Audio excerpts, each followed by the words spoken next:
안녕하세요. 사연에 빠지다의 DJ 민영입니다.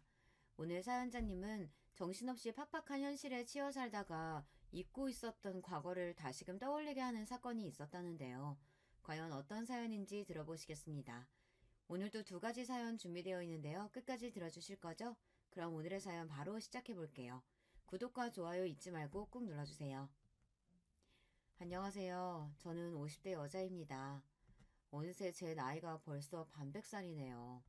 저는 이 나이 정도 되면 아이들 다 키우고 남편이랑 편안하게 안정적인 가정을 꾸리고 살 줄 알았어요. 그런데 현실은 그렇지가 않네요. 저는 20대에 식당을 하기 시작해 지금까지 20년 넘게 가게를 하고 있어요. 지난 20년 동안 먹고 사느라 바빠 아이들 크는 것도 못 볼 정도로 정신없이 살았어요. 그러다 보니 저는 집, 가게 하며 제 인생이랄 게 없이 돈만 벌며 살았네요. 그런데 최근에 제 인생에 대해 다시 돌아보게 된 계기가 있었습니다. 저는 20대에 식당을 하기 시작했는데요. 젊은 나이에 쉽지 않은 결정이었지만 저에게는 선택권이 없었습니다. 당시에 부모님께서 뉴스에 나올 정도로 컸던 사기 사건의 가해자로 연루돼서 집안이 풍비박산이 났거든요. 부모님은 잘 알지도 못하면서 사기꾼에게 속아 바지 사장을 했어요. 사건이 커지자 결국은 부모님이 다 책임을 떠안게 됐죠. 당시에 이미 부모님 두 분이 다 구치소에 수감된 상태라 모든 문제를 저 혼자 해결해야 했습니다. 얼마 되지도 않는 집까지 팔아 어떻게든 해결해 보려고 했지만 턱도 없었어요. 저는 빚쟁이들에게 쫓기다 외삼촌 집에까지 가 있었는데요. 어떻게 알고 빚쟁이들이 거기까지 몰려들었어요. 그 당시에 제 곁에 외삼촌이 없었다면 저는 지금 어떻게 됐을지 몰라요. 결국은 외삼촌의 도움을 받아 빚의 일부를 해결하기는 했지만 이미 재판에서 부모님이 형까지 받게 된 상황이라 부모님은 감옥에 다녀야 했어요. 그때만 생각하면 지금 저는 아직도 가슴이 떨려요. 세상에 혼자 남겨지게 된 것 같아 너무 무섭고 정말 죽고 싶었거든요. 여기까지 들으셔도 제가 어떻게 살았을지 대충 짐작하시겠지만 저는 썩 평범하지 않은 학창시절을 보냈습니다. 태어났을 때부터 집안 형편이 좋지 않았습니다. 저는 그런 우리 집이 너무 싫어 줄곧 방황하며 지냈어요. 남들보다 사춘기가 길게 왔는지 저는 학창시절 내내 그렇게 부모님을 싫어했어요. 성인이 되어서도 마찬가지였습니다. 돈이 없어서 가난한 건 그렇다 치더라도 저희 부모님은 부모로서 존경할 부분이 하나도 없는 분들이었어요. 부모님 두 분은 시작부터가 엉망이었어요. 둘 다 젊어서 다단계를 하다가 만났다고 하더라고요. 나중에 다단계라는 걸 알고 둘 다 빠져나와 결혼하고 저를 낳고 사셨습니다. 그런데 두 분 다 정상적인 직장 생활을 해본 적이 없다 보니 경제적으로 힘들었대요. 아버지는 도대체 뭘 하고 다녔는진 모르지만 그냥 여기저기 돈이 되는 일만 있으면 따라다니셨어요. 집에 들어오지도 않으셨고요. 어머니도 아버지와 다르지 않았습니다. 화장품, 방문 판매 같은 걸 하시면서 돈을 벌기는 했지만 저를 전혀 돌보시지 않았어요. 아침이면 달걀 딱 하나 붙여서 저에게 먹으라고 주고 알아서 학교를 가라고 하셨어요. 저는 학교가 끝나고 집에 돌아오면 항상 혼자였습니다. 가끔 식당을 하느라 바쁜 외삼촌이 들려 밥도 해주고 용돈도 주시면 그렇게 좋았어요. 그래서 그런지 저에게는 부모님에 대한 기억보다 외삼촌과의 추억이 많아요. 외삼촌은 자주 보러 오진 못했어도 올 때마다 저를 애틋하게 생각하고 따뜻하게 대해주셨으니까요. 그리고 제 인생에 위기가 찾아올 때마다 외삼촌이 도와줬어요. 부모님이 감옥에 갔을 때도 제가 아무것도 하지 않고 집에 처박혀만 있는데 저를 세상 밖으로 꺼내주셨습니다. 많이 힘들겠지만 그렇다고 이렇게 넋을 놓고 있으면 어떡해. 사람이라는 게 다 먹고 살자면 사는 건데 일어나. 먹고 살려면 일을 해야지. 내가 이제 와서 무슨 일을 해요. 사기꾼 부모한테서 큰 애, 나 같은 애를 누가 써주겠어요. 어허, 이놈 봐라. 누가 써주긴 누가 써줘. 내가 써주지. 삼촌이 어엿한 식당 사장인데 우리 조카가 할 일이 없겠어? 내일부터 가게로 나와. 삼촌이 다 가르쳐 줄 테니까. 그 코딱지만한 가게에 내가 할 일이 뭐가 있어요. 삼촌 혼자 먹고 살기도 힘들면서. 됐으니까 그냥 가세요. 당시에 저는 삐뚤어져도 한참 삐뚤어져 있었습니다. 외삼촌이 저를 얼마나 걱정하시는지 알면서도 말이 곱게 나오지를 않았어요. 부모 같지도 않은 부모 밑에서 자라다 보니 저는 항상 어른들의 말이 다 헛소리 같았거든요. 더군다나 그때까지는 저는 식당이고 뭐고 아무것도 생각이 없었어요. 삼촌 식당이라고 해봐야 작은 한식당이었는데 제가 거기 가서 할 일이 뭐가 있겠어요. 그래, 네 말이 맞아. 삼촌도 코딱지만한 가게 하면서 혼자 먹고 사는 게 너무 힘드니까 똑똑한 우리 조카가 삼촌 좀 도와줘라. 삼촌은 제가 필요하다는 말도 안 되는 핑계를 대며 다음날부터 매일 저를 끌고 식당에 나갔습니다. 그리고 설거지며 재료 손질이며 잠깐 쉴 틈도 없이 쉬지 않고 일을 시켰어요. 지금 와서 생각해보면 제가 집에 처박혀 아무것도 안 하고 폐인처럼 있으니 외삼촌은 정신없이 뭐라도 시키면 제가 나아질 줄 아셨던 것 같아요. 그때 이후로 제가 외삼촌의 가게를 물려받아 지금까지 한식당을 운영하고 있으니 어쩌면 그때 삼촌의 판단이 옳았는지도 모르겠어요. 제가 워낙 머리가 좋아서 뭐든 잘하는 사람이긴 해요. 그런데 생각보다 식당 운영도 잘했습니다. 삼촌을 쫓아다니며 음식이든 가게 운영이든 닥치는 대로 배우면서 저는 삼촌을 도와 가게를 키웠습니다. 덕분에 제가 삼촌 가게에 들어온 지 채 3년도 되지 않아 원래 가게 규모의 10배가 넘는 정도의 큰 가게로 식당을 옮겼어요. 아예 저와 삼촌은 외곽에서 가게를 옮겨 고급 한정식집을 차렸습니다. 전혀 사업이든 음식이든 관심도 없었던 제가 가게가 술술 풀리니 나름 저도 재밌더군요. 물론 하루도 쉬지 못하고 정신없이 살기도 했어요. 제가 뭘 하나를 하면 아주 지독하게 파는 성격이거든요. 삼촌과 식당을 하면서 지금의 남편도 만났어요. 남편과 시댁 식구들이 식당 단골 손님이거든요. 특히나 시아버지께서 저희 가게 박대구이를 너무 좋아하셔서 한 달이면 너다섯 번씩 가게에 오셨어요. 심지어 남편은 평소에도 퇴근길에 가게에 자주 들러 아버지를 드리겠다고 박대구이를 포장하기도 했습니다. 그러다 보니 자연스레 남편과 가까워지며 연애도 하고 결혼까지 하게 됐습니다. 남편과 시댁 식구들은 모두 좋은 분들이에요. 저희 친정 이야기를 듣고도 편견 없이 저를 받아주셨습니다. 사실 시부모님을 뵙기 전에 긴장했거든요. 결혼이라는 게 남자 여자 둘이 좋아서 하는 거긴 하지만 양가가 다 같이 가족이 되는 일이잖아요. 평생 저도 부모님이 내 부모라는 게 창피하고 싫어서 어떻게든 도망가고 싶기만 했는데 생판 모르는 남편과 시부모님 앞에 저희 부모님을 소개한다는 게 너무도 싫었습니다. 아니나 달라요. 부모님은 부끄러운 줄도 모르고 시부모님들을 뵙자마자 자기들 살아온 이야기를 해대면서 억울하게 감옥에 가게 된 이야기까지 했습니다. 아니 글쎄 사람 사는 게 이게 다 팔자대로 흘러가기만 하는 게 아니더라고요. 나도 어릴 때는 부자 부모 밑에서 공주처럼 자라서 고생이라고는 모르고 살았는데 하필이면 남편이라는 인간을 어디서 이런 개뼈다구 같은 사람을 만나서 아휴 내 인생까지 싸잡아서 같이 꼬이는 거 순식간이더라고요. 어머니는 도대체 뭐가 재밌는지 푼수처럼 웃어대며 시부모님 앞에서 아버지 욕까지 해댔어요. 거기서 끝이 아니었습니다. 어머니의 말을 듣고 가만히 계실 아버지가 아니었어요. 이 옆에 내가 말하는 꼬락서니 봐. 나도 너 같은 여자 안 만났으면 지금 이 모양 이 꼴로 살지는 않았어. 저희 친정 부모님은 감옥에 다녀오고 나서도 정신을 못 차렸어요. 오히려 자신들이 억울하게 누명을 쓰고 감옥에 다녀왔다는 사실에 분노하며 그전보다 더 엉망으로 살았습니다. 수준이 얼마나 낮은지 그 와중에 감옥에서 만난 사람들과 어울려 다니며 매일 크고 작은 사고를 치는 바람에 저와 외삼촌이 그 뒤치다꺼리를 다 해야 했습니다. 말이 뒤치다꺼리지 사고치고 다니는 수습을 해주는 것도 자꾸 반복되니 저나 삼촌이나 너무 힘들었어요. 그런데 이제는 제 결혼까지 파토내려고 하니 기가 막히더군요. 이 자리가 지금 어떤 자리인 줄 알고 그런 쓸데없는 소리를 하고 있어. 아이고 사돈 죄송합니다. 제 동생이랑 외제가 워낙 물색이 없는 사람들이라 이렇게 속에 있는 말을 감추지를 못해요. 제가 대신 사과드릴 테니 너그럽게 좀 이해해 주세요. 외삼촌이 아니었다면 저는 결혼도 못했을 수 있어요. 시부모님이나 남편이나 오랫동안 가게 단골이다 보니 외삼촌의 훌륭한 인성은 진작부터 알고 계셨습니다.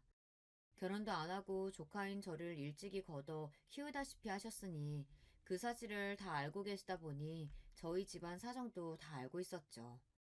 그날 상견례가 끝나고 돌아오는 길에 저희 부모님께 선전포고했어요. 지금까지 부모라고 해준 것도 없이 매일 민폐만 끼치고 산 것도 모자라서 이제는 내 결혼까지 망치려고 그래요? 오늘이야 어쩔 수 없이 시부모님이랑 인사하는 자리니까 같이 나온 거지만 앞으로는 결혼해도 괜히 부모 노릇 하려고 하지 마세요. 그냥 지금까지 한 것처럼 저한테 내내 무신경하게 하시면 돼요. 알았죠? 저는 상견례 내내 참고 있었던 말을 퍼부었습니다. 부모님은 얼굴을 붉히며 저처럼 싸가지 없는 딸려는 아마 세상에 없을 거라고 궁시렁거렸습니다. 하지만 저는 그런 소리를 들어도 일절 신경 쓰지 않았어요. 애초에 어릴 때부터 욕이라는 욕은 다 듣고 커서 그런지 타격감도 없었어요. 솔직한 심정으로는 부모님과 평생 안 보고 살아도 상관없다 싶을 정도였죠. 이런 속마음을 혹시나 누구에게 들킬까 혼자만 마음으로 삭히고 살았습니다. 아무리 부모가 엉망이고 자식에게 해준 게 없어도 자식으로서 그런 말을 한다는 게 불효 중 불효잖아요. 그래도 제가 지금까지 부모에게 참고 산 게 있는데 이제 와 망치고 싶지 않았습니다. 그런데 항상 우리 집은 부모와 자식 간 관계를 망치는 건 자식이 아니라 부모였습니다. 한 번은 이런 적이 있었어요. 결혼하고 얼마 뒤 갑자기 연락도 없이 부모님이 우르르 사람들을 데리고 식당에 온 적이 있습니다. 저는 부모님의 등장에 이미 심기가 뒤틀려서 상종하고 싶지도 않았습니다. 그런데 착한 삼촌은 어느새 부모님에게 가서 웬일이냐고 안부를 묻고 부모님이 데려온 손님들에게 인사까지 하고 있더라고요. 저는 답답했지만 끼고 싶지 않아 멀리서 부모님을 지켜보기만 했습니다. 그런데 역시나 사람은 변하지를 않습니다. 데리고 온 사람들도 다들 뭐라는 사람들인지 하나같이 사기꾼들 같았어요. 주고받는 대화들도 다들 자기 자랑하기 바쁘고 허세만 부렸어요. 거기까지도 저도 그러려니 했습니다. 어릴 때부터 항상 봐왔던 광경이니까요. 그런데 문제는 부모님이고 같이 온 일행들이고 하나같이 다 저희 가게 직원들에게 무례하게 굴었다는 겁니다. 반말하는 건 기본이었고 서빙이 늦었다면서 자꾸만 험상궂은 얼굴로 소리를 질렀어요. 심지어 몇몇은 술에 취해 행패까지 부렸습니다. 저는 도저히 참을 수가 없어 부모님께 다가갔어요. 다 드셨으면 행패 그만 부리시고 사람들 데리고 이제 그만 돌아가세요. 저 나름대로 최대한 정중하게 말한 거예요.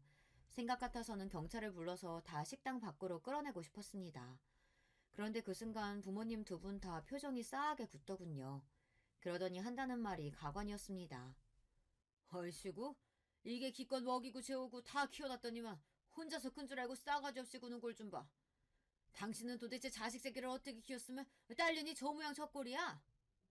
자식 새끼라고 내가 혼자 낳았어? 같이 낳았으면 어머니 당신 책임도 있는 거지. 왜 나한테 지랄이야? 부모님은 또 시작이었습니다. 손님들이 가득한 식당 안에서 저에게 소리를 질렀어요. 무식하면 눈치라도 있던지 눈치가 없다면 목소리라도 작던지 문제는 한두 가지가 아니었어요. 정말 천박해서 봐줄 수가 없었습니다. 어머니가 아버지고 둘 다 언제 나를 키워줬다고 그래요? 나 혼자 컸거든요. 혼자 이렇게 알아서 잘 큰 거니까 쓸데없는 소리 하지 말고 계산이나 하고 나가요. 저는 할 수만 있다면 부모고 뭐고 다 쫓아내고 싶었습니다. 하지만 어쩌겠어요. 보는 눈도 많으니 저도 지식인답게 굴어야죠. 그런데 부모님은 애초에 말이 통하는 분들이 아니었어요. 술도 한잔 했겠다. 이미 소리도 지를 만큼 질렀겠다. 부모님은 애초에 돈을 낼 생각이 없었죠. 저도 평소 같았으면 돈 안 받았을 거예요. 그냥 한시라도 빨리 다 나가기를 바랬을 테니까요. 그런데 그날은 유독 부모님의 행동에 화가 났습니다. 간신히 붙잡고 있던 이성의 끈이 끊어지고 말았어요. 어머 어머, 인연 이거 말하는 것 좀 봐. 너 부모한테 지금 부모한테 돈을 받겠다는 거야? 와, 세상에 피도 눈물도 없는 년. 순간 어머니의 말에 저도 모르게 이성을 잃었습니다. 도대체 자기들이 나한테 해준 게 뭐가 있다고 이제 와서 부모 노릇을 하려는 건지 이해가 되지 않았어요. 기가 막혀서 말문이 다 막히네. 당신들이 부모라고 낳아준 거 말고 나한테 해준 게 뭐가 있다고 이래. 이 가게 외삼촌이랑 나랑 둘이 개고생하면서 이뤄낸 거야. 당신들하고는 아무 상관없다고. 그러니까 다시는 여기 찾아올 생각도 하지 말고 내 앞에 나타나지도 말아요. 저는 어디서 그런 용기가 나왔는지 모르겠어요. 사실 지금까지 살면서 부모라는 사람들에게 화도 내고 싶고 욕도 퍼붓고 싶었는데 자식으로서 최소한의 양심으로 꾹꾹 누르며 살았습니다. 마음속으로는 부모라고 생각조차 하지 않았어요. 그런데 그날에서야 제 속에 있던 울분이 폭발하고 말았습니다. 저는 결국은 그날 부모님과 손절했어요. 외삼촌은 그래도 그게 천륜인데 제 마음처럼 마음대로 되는 게 아니라고 했지만 제 생각은 달랐습니다. 천륜이든 뭐든 그것도 일말의 추억이나 정이 있어야 가능한 말이지. 저는 부모님과 조금의 정도 추억도 없기에 앞으로 영영 보지도 않고 산다 해도 아쉬울 게 하나도 없었습니다. 오히려 그 뒤치다꺼리 안 해도 되니 좋았어요. 그렇게 저는 인생에서 부모님을 빼고 나니 전보다 훨씬 더 살만했습니다. 외삼촌은 그런 저를 항상 안타까워하고 안쓰럽게 생각했지만 저는 전혀 상관없었어요. 그리고 남편과 시댁에서 이런 저를 이해해주고 받아주셨다는 거에 감사하며 남편과 시댁 식구들을 가족으로 여기고 더 잘하고 살기로 했어요. 저에게 가족이라고는 남편과 시댁 그리고 외삼촌 뿐이었으니까요. 그런데 인생이라는 게 역시나 순탄하게만 흘러가는 게 아닌가 봐요. 이제 좀 평온해졌다 싶었던 제 인생에 새로운 걸림돌이 생겼습니다. 바로 동서예요. 제가 둘째를 낳고 얼마 되지 않아 시동생이 결혼을 했어요. 시동생은 영국에서 박사학위를 받아서 나오느라 내내 영국에 있었습니다. 그리고 한국에 들어오자마자 명문대 교수로 임명됐어요. 사실 제가 말은 안 했는데 시댁 식구들이 다들 학벌이 좋아요. 시부모님도 다들 명문대를 나와 이름만 나라면 아는 회사에 다니셨고 남편도 교육대를 나와 학교 선생님입니다. 제가 살아온 인생과는 달리 시댁 식구들은 다들 우여곡절 없이 평범하고 무난하게 살아온 사람들이라 그런지 매사에 긍정적이고 다른 사람을 깎아내리지 않아요. 저는 처음부터 시댁 식구들이 좋았어요. 저처럼 조건도 좋지 않고 부족한 사람을 무시하거나 홀대할 수도 있는데 시댁 식구들은 다들 잘 대해줬거든요. 오히려 저와 외삼촌을 대단하게 생각해주고 존중해줬습니다. 그런데 새로 들어온 동서는 그렇지 않았습니다. 동서는 시동생하고 소개팅에서 만나 결혼했어요. 동서는 직업이 의사예요. 원래 의대를 나온 건 아니었는데 대학에 들어가고 나서 너무 의사가 되고 싶어 다시 수능을 봐서 지방 의대에 들어갔습니다. 남들보다 조금 늦게 의사가 돼서 그런지 동서는 나이를 먹고도 자기 학벌과 직업에 자부심이 굉장해요. 제가 오랫동안 장사를 하다 보니 사람을 처음 보면 웬만하면 그 사람 성격을 알거든요. 저는 동서를 처음 만났을 때부터 좀 불편했습니다. 사람을 볼 때마다 무례하다 싶을 정도로 꼬치꼬치 묻고 자꾸만 제 앞에서 자기 잘난 척을 했어요. 처음 만났을 때부터 그랬습니다. 동서와 시동생이 결혼하기 전에 동서와 저는 저희 가게에서 처음 만났어요. 시동생의 가게에 밥을 먹으러 왔는데 옆에 있는 여자를 여자친구라며 제게 소개하더라고요. 당시에 제가 조금 바빴어요. 다른 지역에 분점을 내기로 해서 직원들과 회의하느라 정신없이 바빴죠. 그래서 잠깐 인사만 하고 따로 이야기를 많이 나누지는 않았습니다. 그러다 식사를 마치고 돌아가는 길에 시동생이 차를 가지러 간 사이 잠깐 이야기를 나눴어요. 그런데 저는 아직도 그때 동서와 나눴던 대화가 잊혀지지를 않습니다. 늘 살아더니 생각보다 좀 특이하다고 느꼈거든요. 얻어먹으러 온 건 아닌데 계산을 안 받으셔서 괜히 죄송하네요. 제가 원래 어디 가서 밥 얻어먹고 다니는 사람이 아니거든요. 나중에 병원 동료들이랑 한번 와서 많이 팔아드릴게요. 시동생이랑 여자친구이니 저는 당연히 계산을 안 받았습니다. 그런데 동서는 아무래도 마음이 쓰였는지 저에게 따로 와서 인사를 하더라고요. 아니에요. 앞으로 가족이 될지도 모르는 사이인데 언제든 오면 제가 밥은 대접할 수 있죠. 에이, 얘기 들어보니까 요즘 자영업자들 다 힘들다고 난리던데. 그렇게 장사해서 언제 돈 벌겠어요? 원래 장사는 있는 사람들 상대로 장사해야 안 망하는 거예요. 제가 주변에 아는 병원 교수님이나 의사 동료들한테 홍보 많이 할게요. 기분 탓인지 몰라도 동서는 저보다 나이도 훨씬 어린데도 뭔가 자꾸 저를 가르치려는 것처럼 말하는 것 같았어요. 그날은 저도 잠깐 만나 이야기를 나눈 정도이니 그냥 그러려니 하고 고맙다고 하고 넘어갔습니다. 사람을 잠깐 보고 어떻게 다 판단하나 싶어서요. 그런데 기분 탓이 아니었습니다. 동서는 저와 잘 맞지 않았어요. 사실 맞지 않는 정도가 아니라 불쾌할 때가 많았습니다. 한 번은 그런 적이 있었어요. 동서와 시동생이 결혼한 이후 시댁 식구들과 식사 자리에서 동서와 만난 적이 있었습니다.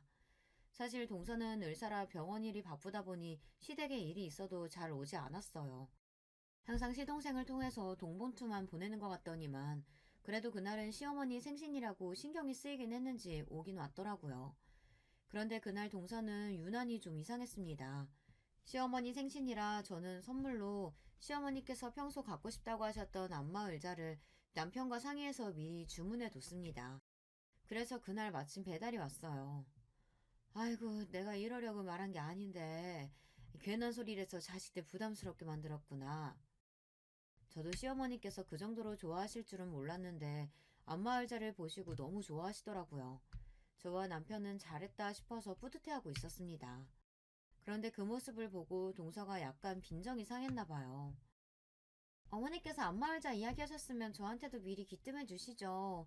그랬으면 저도 같이 했을 텐데. 형님 그렇게 안 봤는데 은근 여우세요. 형님 혼자 어머니 사랑 독차지하고 싶으셨어요?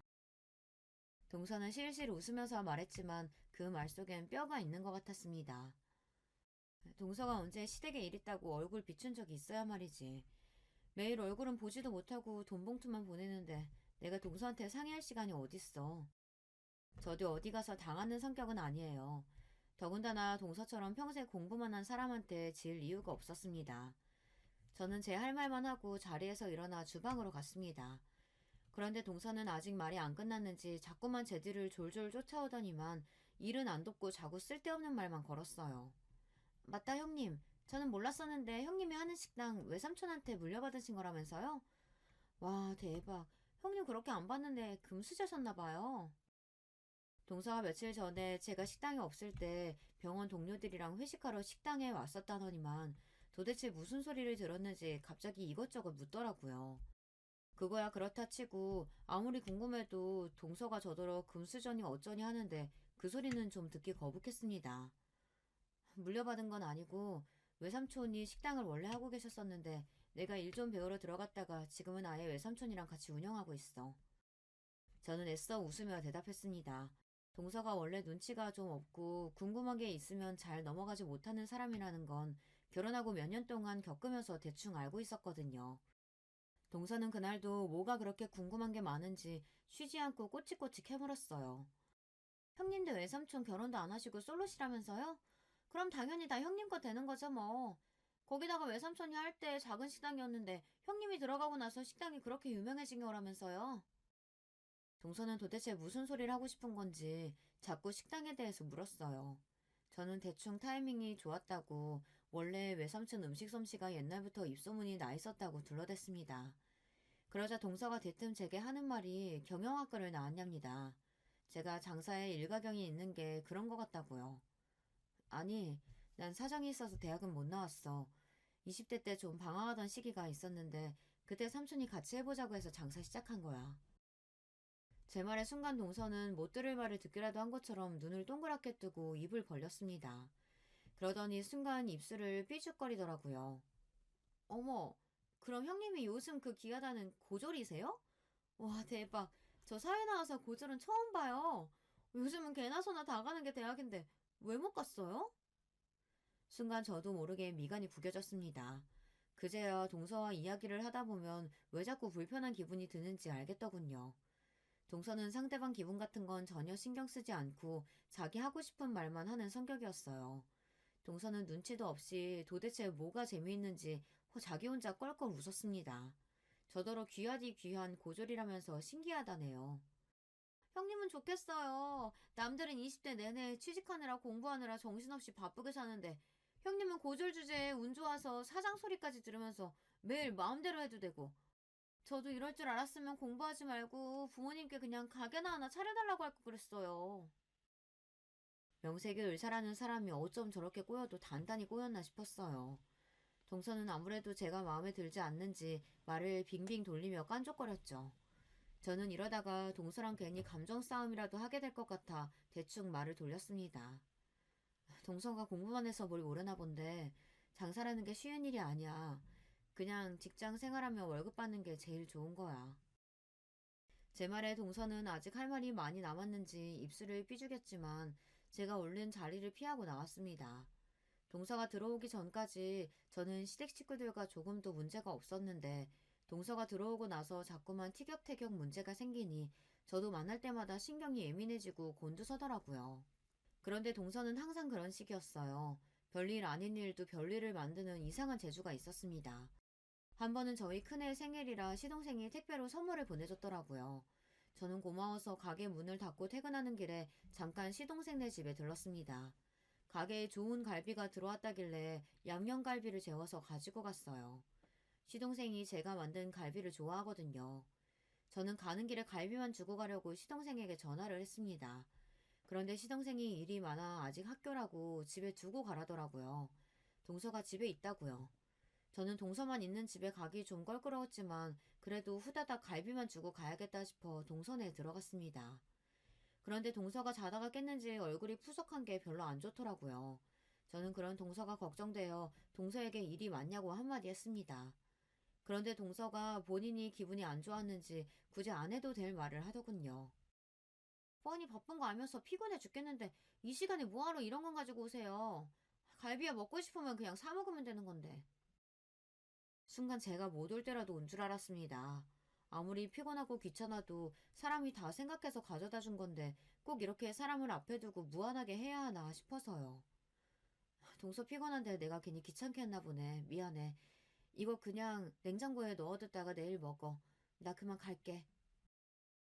저는 민망해서 말도 잘 나오지 않았습니다. 그래서 후다닥 동서네 집에서 나오려고 했어요. 그런데 그때 동서가 뒤에서 중얼거리는 게 들리더군요. 이래서 사람이 가정교육을 잘 받아야 하는 건데 부모가 사기꾼이니 뭘 보고 배웠겠어? 순간 저는 제 두 귀를 의심했습니다. 정말 동서가 제게 한 말이 맞나 싶어서요. 저는 획 몸을 돌려 동서를 쏘아봤습니다. 동서, 지금 나더러 들으라고 한 말이야? 사기꾼이라니. 동서가 뭘 한다고 감히 나한테 마음대로 떠들어. 얼마나 화가 나는지 저도 모르게 눈물까지 눈동자에 왈칵 차올랐습니다. 제가 살면서 제일 듣기 싫었던 소리가 바로 가정교육을 못 받았다는 소리를 듣는 거예요. 어려서부터 매일 사고만 치는 부모님 아래에서 크다 보니 주변 어른들에게 별의별 소리를 다 들으며 자랐습니다.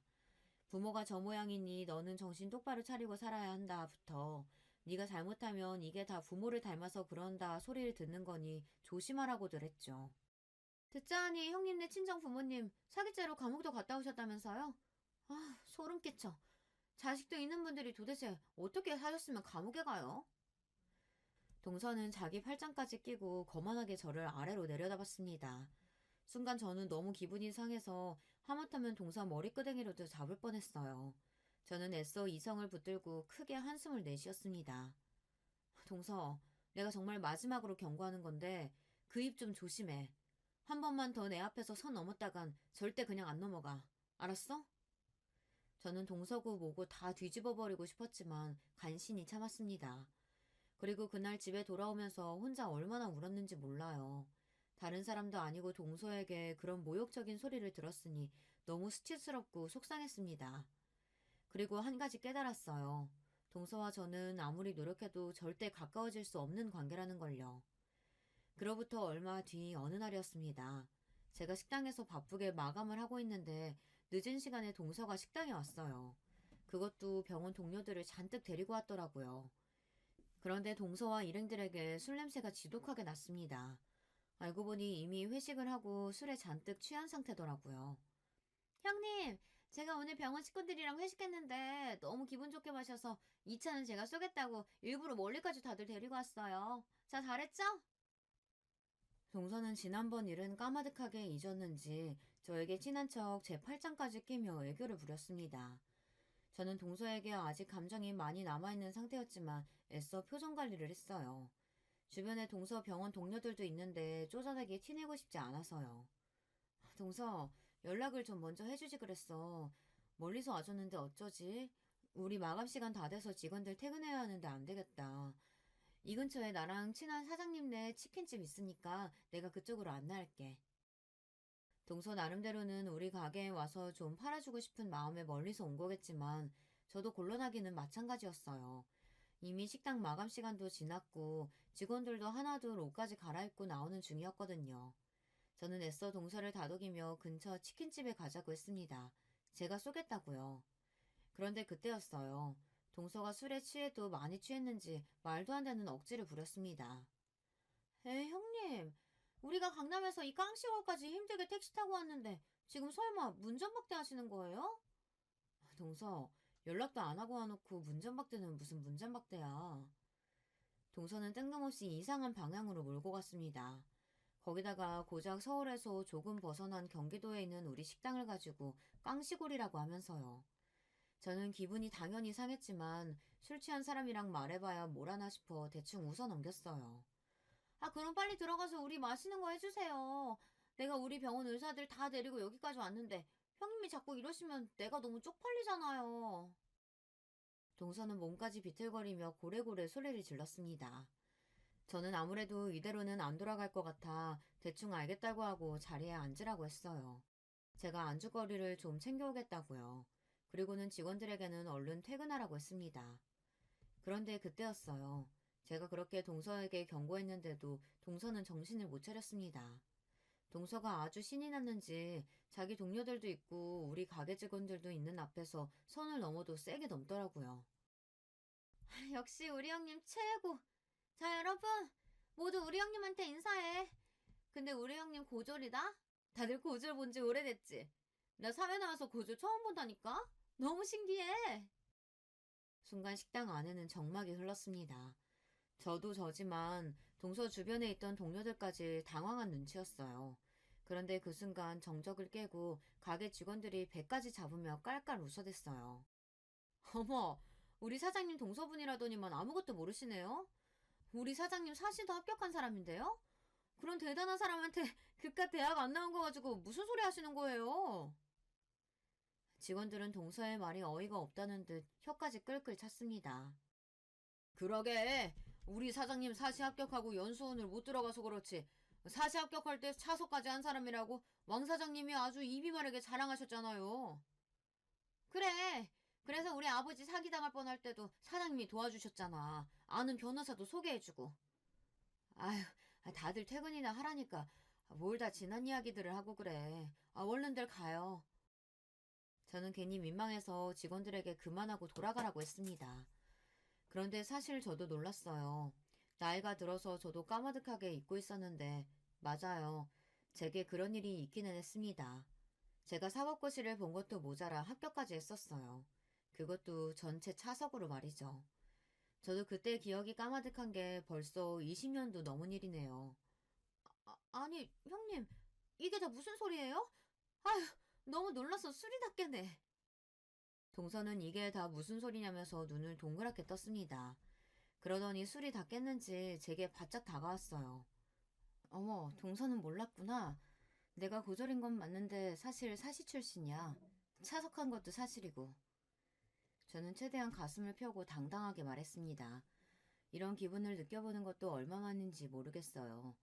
사실 사법고시에 합격했다고 해도 제가 지금 당장 변호사도 검사도 아닌데 괜히 우쭐거리며 말할 일이 아니라고 생각하다 보니 지금까지 사람들 앞에서 제가 사법고시에 합격했다는 말을 내세워 본 적이 없었어요.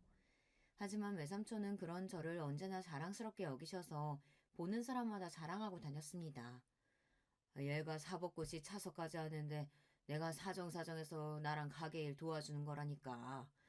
내가 우리 조카한테는 진빚이 많아서 해달라는 건 뭐든 다 해줄 수 있어. 머리 좀 믿고 대학도 안 나와서 사법고시 좀 본 게 뭐가 그렇게 대단한 일이라고 외삼촌은 저를 대단하게 여기셨어요. 혹여나 부모님 때문에 제가 어디 가서 사람들에게 무시라도 당할까 어디를 가나 저를 추켜 세웠습니다. 누가 봐도 제가 외삼촌에게 받은 도움이 더 많은데도 항상 저에게 빚이 있다고 고맙다고 하셨어요. 외삼촌이 제 곁에 없었던 지난날을 생각하면 저는 끔찍하기만 해요. 저는 어릴 때부터 찢어지게 가난한 집에서 자랐습니다. 요즘 사람들이 보면 서울에 이런 집이 있다고 라고 할 정도로 말도 안 되는 낡은 집에 살았어요. 더군다나 부모님 사이가 좋지 않아 매일 얼굴만 마주치면 두 분은 싸우셨습니다. 싸우는 이유는 항상 똑같았어요. 그놈의 돈 때문이었습니다. 부모님은 싸우다가 결국은 항상 최악으로 갔어요. 눈에 보이는 물건을 바닥으로 내던진 아버지는 혼자 분에 못 이겨서 집을 나가셨습니다. 그러고 나면 어머니는 저는 신경도 안 쓰고 혼자 술을 마시며 울기만 하셨습니다. 어린 나이에 그 모습이 싫어 저는 항상 혼자 방에 들어가 책상에 앉아 공부만 했습니다. 공부하면서도 머릿속은 온통 부모님 원망으로만 가득했어요. 돈 가지고 아버지 바가지 긁는 어머니도 싫었고 어머니의 울부짖음에 책임감 없이 집을 나가버리는 아버지도 싫었습니다. 저는 절대 부모님처럼 살고 싶지는 않았어요. 가난한 집안에서 태어난 저에게 부모님처럼 살지 않을 방법은 공부밖에 없었습니다.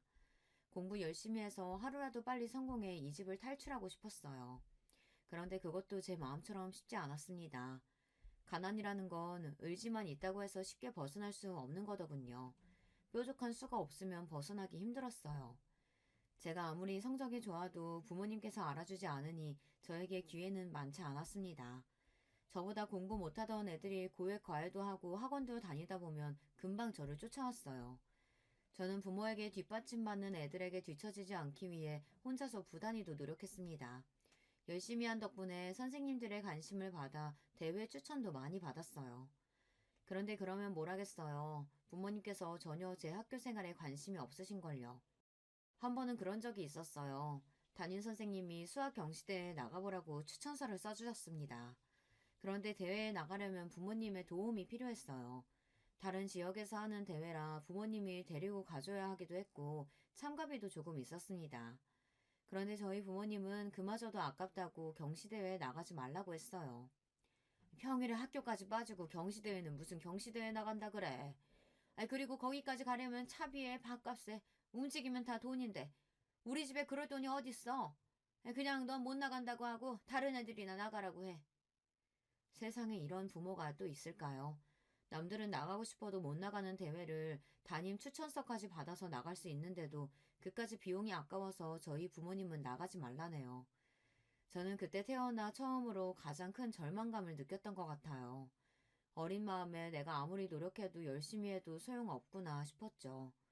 그런데 그때 마침 집에 놀러와 있던 외삼촌이 저와 어머니가 하는 대화를 듣고 어이가 없다는 듯 어머니를 나무라셨어요. 야, 너 지금 그게 무슨 소리야? 애가 공부를 얼마나 잘하면 학교에서 선생님이 추천서까지 써줬는데 그 대회를 안 나간다는 게 말이 돼? 지영아, 삼촌이 비용 줄 테니까 무조건 나가. 무조건. 그때 외삼촌이 아니었다면 저는 아마 모든 걸 다 포기했을지도 몰라요. 그래도 외삼촌이 제 편을 들어주신 덕분에 저는 기운을 차렸습니다. 그리고 외삼촌은 정말로 수학 경시대회에 나가라고 그때 돈 50만 원을 선뜻 어머니에게 주셨어요. 이 돈 우리 지영이 대회 나가는 데 쓰라고 주는 거니까 절대 다른 데 쓰지 말고 무조건 지영이 데리고 대회 나가. 알았지? 아유, 결혼도 안 한 오빠 있으니까 이런 게 좋네. 조카 용돈도 주고. 외삼촌은 고등학교를 졸업하고 일찍이 식당에서 일하며 기술을 배웠어요. 그러고는 평생 독신으로 사셨습니다. 삼촌은 본인은 공부를 못했지만 공부를 잘하는 사람들을 보면 언제나 부러웠대요. 그래서 제가 포기하지 말고 잘 됐으면 하는 마음으로 많이 도와주셨습니다. 우리 집에서 이런 머리가 나오기 힘든데 삼촌이 우리 하나뿐인 조카 팍팍 밀어줘야지. 앞으로 공부하다가 필요한 거 있으면 언제든 삼촌한테 말해. 그 전까지 외삼촌은 장남이 장가를 안 갔다는 이유만으로 집에서 골칫덩이 취급을 받았었는데 저에게는 달랐습니다. 그 순간 저에게는 영웅이나 다름없었어요. 외삼촌은 그때부터 저의 영원한 지원자가 되어주셨습니다.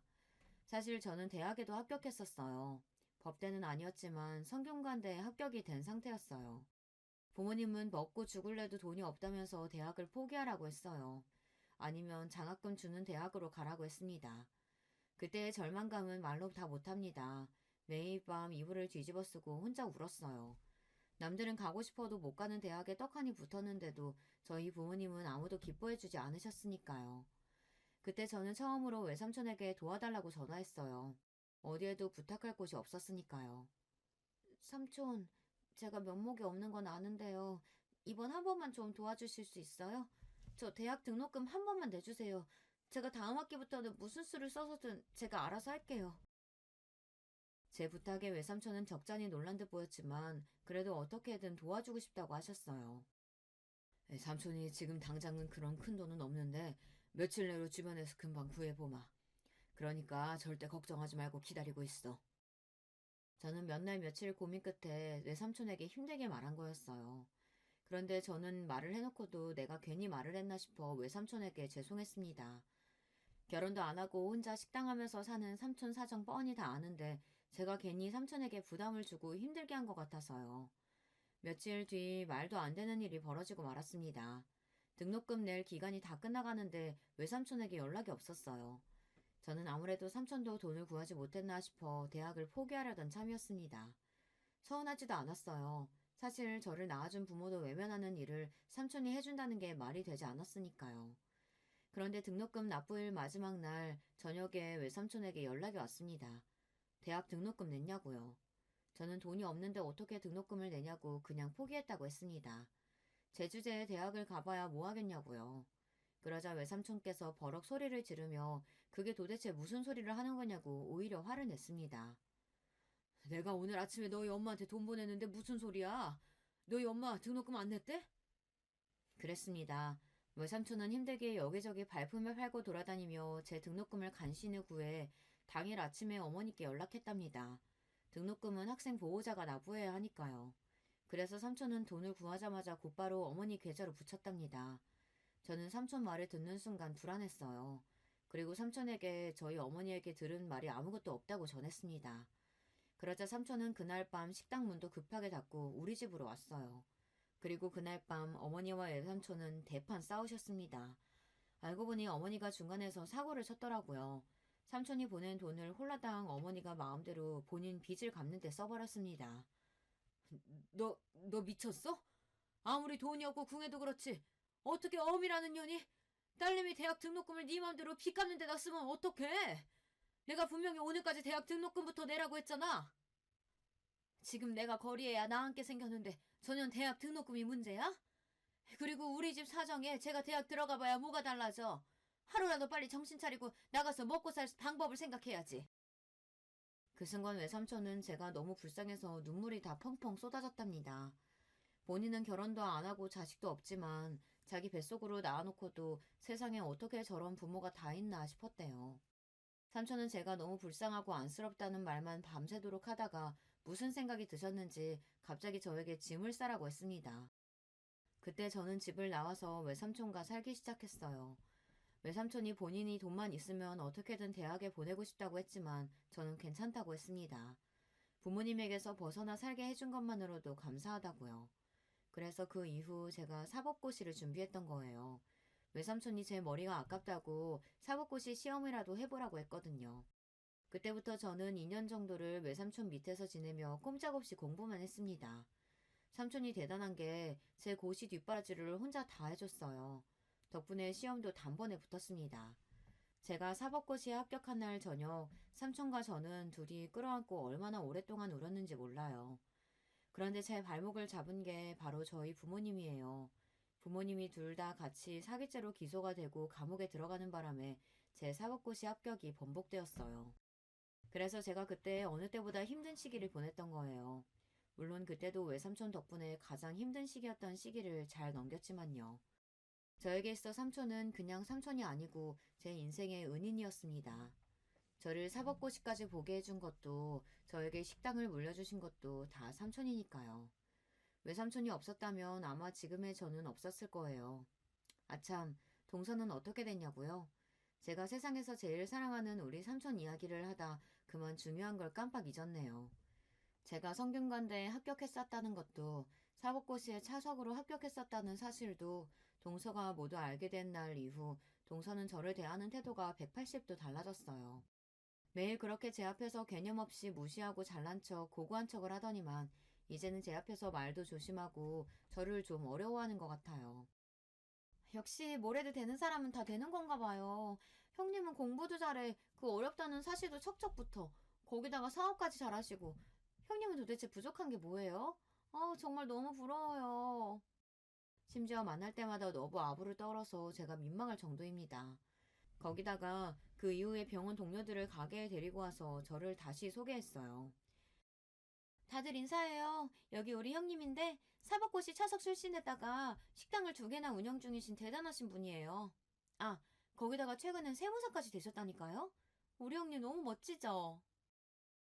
동서 때문에 마음 상했던 시간도 있었지만 저는 이제 마냥 동서가 귀여워요. 사실 동서도 동서지만 그로 인해 저도 많이 달라졌거든요. 사실 그날 직원들이 말할 때까지 제가 사시에 합격했었던 그 행복한 시간을 까마득하게 잊고 살고 있었어요. 사는 게 너무 바빠서요. 그 순간에서야 제가 너무 가족만 생각하고 사느라 나의 꿈이며 인생은 뒷전으로 생각하고 산 것 같아 저도 후회가 많이 됐습니다. 덕분에 그날 이후 저는 마음속으로만 꽁꽁 숨겨두었던 새로운 도전을 시작했어요. 사실 식당 일이야 제 의지와 상관없이 돈만 생각하고 시작한 일이었어요. 저는 어려서부터 공부를 잘했기에 머리를 쓰면서 하는 일을 하고 싶었습니다. 하루 종일 책상에 앉아 서류를 보며 일하는 사무직이 멋져 보였어요. 저는 그 어떤 거보다 공부하는 게 적성에 가장 잘 맞았거든요. 그때의 추억을 더듬어 저는 식당을 남편에게 맡기고 제 2의 인생을 살아보기로 했습니다. 저는 세무사 시험에 도전해 얼마 전에 최종 합격했어요. 혹시나 안 될까봐 가족들한테도 말도 안 하고 준비했었는데 단번에 붙어서 다행이었습니다. 사실 다행인 정도가 아니라 날아갈 듯이 기뻤습니다. 이 나이에 뭔가 도전해서 이뤄냈다는 게 스스로 너무 뜻깊었어요. 저는 최근 동네 세무사 사무실에 취업해서 일을 배우고 있습니다. 평생 장사만 하던 제 인생의 첫 직장이었어요. 나이도 있고 사회 경험도 많지 않으니 분명 힘들고 지칠 때가 있겠지만 그래도 늦지 않게 해보고 싶었던 일에 도전할 수 있어서 너무 뜻깊고 좋아요. 요즘처럼 아침에 일어나는 게 기대되고 즐겁게는 살면서 처음입니다. 어쩌면 이게 다 동서 덕분인지 모르겠어요. 동서가 매번 저를 무시한 덕분에 저도 새로운 자극을 받았으니까요. 저는 현재 어느 때보다 가장 행복합니다. 이런 저의 새로운 인생 이막 응원하는 글 댓글로 남겨주시면 읽어보고 기운 내서 더 열심히 해볼게요. 여러분들께서도 하고 싶은 게 있으시다면 나이 좀 들었다고 주저하지 마시고 저처럼 한번 더 도전해보시길 바랄게요. 지금까지 저의 인생 이야기 들어주셔서 감사합니다. 여러분의 가정도 항상 편안하시길 바랄게요. 여러분, 두 번째 사연 시작하기 전에 좋아요, 구독 꼭 눌러주실 거죠? 그럼 두 번째 사연 바로 시작합니다. 여러분, 여러분에게 가장 소중한 인간관계는 무엇인가요? 제게 가장 소중한 인간관계는 바로 가족이었습니다. 가족이야말로 가장 소중하고 믿을 수 있다고 생각했죠. 하지만 지금은 모든 관계를 다 정리하고 혼자 살고 있습니다. 이야기를 시작하려고 하니 어디서부터 시작해야 할지 막막하지만 하나씩 풀어내보겠습니다. 남들은 한창 인생을 즐길 나이라는 20대에 저는 회사에 입사해 일에 인생을 다 걸고 살았습니다. 그 이유는 바로 집안의 빚 때문이었죠. 저는 열심히 일해서 돈을 많이 벌어 얼른 빚을 다 갚고 싶었기에 쉬는 날 없이 일에 매진했습니다. 그렇게 10년 넘게 일했나요? 앞만 보며 달리니 어느새 빚도 다 갚았고 남들이 부러워하는 위치까지 올라갈 수 있었습니다. 그런데도 20대처럼 일하는 절 보던 주변 친구들은 이제 일은 적당히 하고 좀 즐기면서 살라고 말하더군요. 너 일 열심히 하는 건 좋은데 이젠 즐기면서 살 때도 되지 않았어? 그렇게 일만 하다가 너 나중에 놀고 싶어도 못 논다. 그때 저는 친구들의 이야기를 듣고 많은 생각이 들었습니다. 이제는 빚도 없고 친구들 말처럼 즐길 때가 되지 않았나 싶었죠. 저는 얼마간 고민하다가 더 늦기 전에 좋은 인연을 찾아보기로 마음먹었습니다. 제 나이 30대쯤 이 나이에 인연 만들기에는 동호회만 한 게 없다는 말을 듣고 저는 들어갈 만한 동호회를 쭉 찾아봤습니다. 그리고 제 맘에 쏙 들고 가장 호평인 배드민턴 동호회에 들어가게 됐죠. 그리고 전 거기서 이제는 전 남편이 된 남편을 처음으로 만났습니다. 남편의 외모는 좋게 말하면 맵시 좋고 깔끔한 인상이었고 나쁘게 말하면 기생오라비 같은 얼굴이었어요. 하지만 성격은 얼굴이랑 다르게 남자답고 화통했어요. 덕분에 동호회에서 남편의 인지도는 꽤 높은 편이었죠. 그 때문인지 동호회의 여성 회원들도 남편에게 호감을 표시하는 일이 비일비재했습니다. 게다가 남편의 얘기를 듣다 보니 동호회 밖의 인간관계도 괜찮고 자기 일도 열심히 하는 것 같더라고요. 저는 동호회 안팎으로 인기가 좋고 운동신경도 좋은 남편의 모습들에 자꾸 눈길이 갔습니다. 그래서 남편이 다른 사람들의 대시를 받고 있다는 걸 알고 있었음에도 제가 먼저 몇 번이나 남편에게 직진으로 다가갔죠. 저와 남편은 나이도 동갑이었고 저도 어디서 호감형이란 말을 많이 들어 조금이나마 자신이 있었습니다만 역시나 인기가 많은 남편은 제게 별로 관심이 없더라고요. 그래서 이 사람은 나한테 아예 관심이 없는 거구나 싶어서 남편을 향한 관심을 접으려고 했습니다. 그런데 웬걸 제가 남편에게 관심을 끊자 그때부터 되려 남편이 제게 저돌적으로 다가오는 거 아니겠어요? 동호회에서 다른 남자 회원들이 아직 초보인 저를 도와주기 위해 손을 내밀면 냉큼 다가와 자신이 대신해주겠다면서 호들갑을 떠는 거예요. 그 모습을 보고 있자니 웃기기도 하고 아니면 남의 연애를 회방을 놓으려는 심보인가 싶어 몇 번 이리흥 저리흥 하다가 어느 날 여느 때와 다름없이 절 도와주려 다가온 남편에게 물어봤습니다. 동석 씨, 저한테 관심 없지 않았어요? 근데 왜 자꾸 저 도와줘요? 맞아요. 저 채희 씨 딱히 좋아하지 않아요. 그런데 채희 씨 손을 다른 남자가 잡는 걸 보면 참을 수가 없어서 자꾸 돕게 되네요. 잡아둔 물고기가 빠져나가려고 하니까 급해진 게 아니고요. 듣고 보니 괘씸한 심보다 싶어 던진 농담에 남편 얼굴이 어찌나 빨개지던지요. 남편은 새빨갛게 붉어진 얼굴로 그런 게 아니라고 하더라고요. 아니긴 뭐가 아니냐고 티격태격 하다가 남편 쪽에서 먼저 사실 절 좋아한다고 고백하더군요. 처음에 제가 먼저 대시했을 때 그렇게 다 거절해놓고 괘씸하긴 했는데 저도 좋아하는 마음이 있어서 그랬는지 그게 딱히 밉게 느껴지진 않더라고요. 그날의 대화를 계기로 저는 남편과 쭉 사귀게 됐습니다. 그러다 마음도 맞고 나이도 맞으니 자연스럽게 결혼까지 하게 됐죠. 결혼식을 올리고 난 뒤 저는 더는 동호회에 나가지 않았습니다. 애초에 사람도 만나고 인생을 한번 즐기며 살아볼까 싶어서 나간 동호회라서 남편을 만나니 자연스레 관심이 떨어지더군요. 남편은 아쉬워하는 눈치였지만 혼자서라도 꾸준히 동호회를 나갔습니다. 그것과 별개로 저는 남편과 결혼하고 바로 아이를 가질 계획이었습니다. 그런데 생각보다 아이가 잘 안 찾아오더군요. 그래서 남편과 같이 병원에 가서 검사도 받았습니다. 그런데 검사 결과가 좋지 않았어요. 제가 젊은 시절에 일하면서 몸을 많이 혹사해서 호르몬 불균형이 심하다고 하더군요. 의사 선생님께서는 제가 난임 수준까진 아니지만 임신을 위해선 몸 관리가 필요하다고 하셨죠. 결국 저는 몸조리를 위한 약을 처방받고 회사도 그만두기로 했습니다. 남편도 제게 자기 가게 수익으로 우리 둘 다 걱정 없이 먹고 살 수 있으니 이참에 푹 쉬면서 건강관리에 힘쓰라고 했죠. 몸관리를 시작하면서 저는 집에 혼자 있는 시간이 많아졌는데 그때 좀 쓸쓸하고 외로웠습니다. 매일 일에 매진하며 시간을 보낸 터라 일을 안 하니 혼자 있는 시간이 어색하기도 했어요. 그렇다고 친구들을 만날 수도 없었습니다.